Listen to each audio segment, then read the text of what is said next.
The movie being reviewed this week is Perempuan, Isteri, which in English means woman, wife, and it is a movie released in 1993 and it is directed and written by Yue Hajisari with a cast of Sophia Jane as Zaleha and Nasir Bilal Khan as Amir.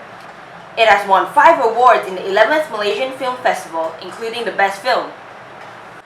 This movie can be considered as a social drama, and it's basically about Zaleha, who is the bride, who elopes with another man to Thailand on the day of her wedding, which causes Amir, the groom, to feel really humiliated, and he tracks them down, kills the man, and forces Zaleha into prostitution for 6 months.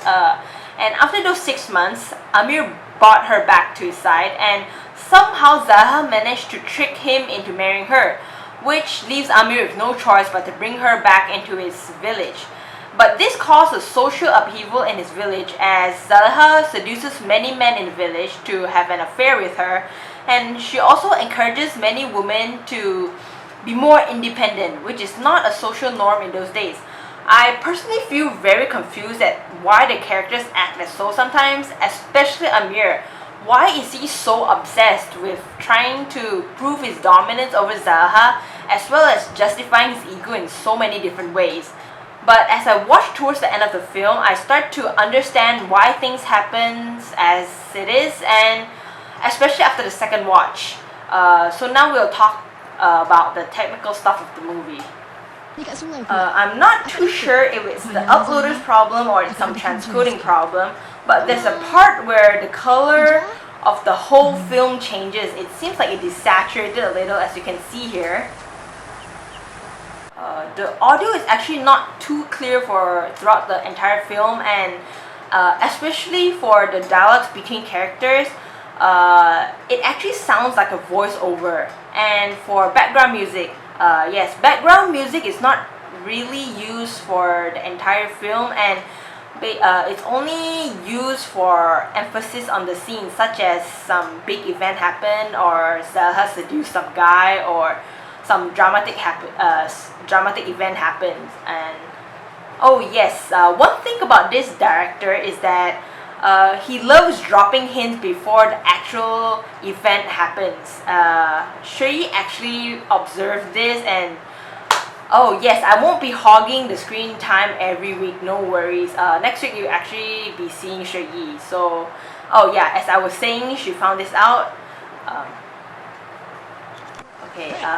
At first, this is what seems like an innocent scene of kids fooling around and causing inconveniences to the working adults preparing for the wedding, and but then it slowly leads to a long wooden staircase standing by the side of a window room.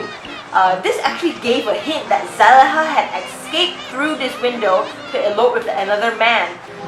And then there's this scene where Zaleha and an aunt from the village goes to the city. And before showing Zaleha and company in the restaurant, the film shows a lorry driving into an area, which then turns out to be the guys Zaleha flirted with in the restaurant, who later on invited them to watch a movie and then escort them back to the village. Male dominance is actually a recurring theme of this entire film, as you can see from many scenes. A woman is supposed to be away from all men's matters and are actually expected to be submissive to their husbands.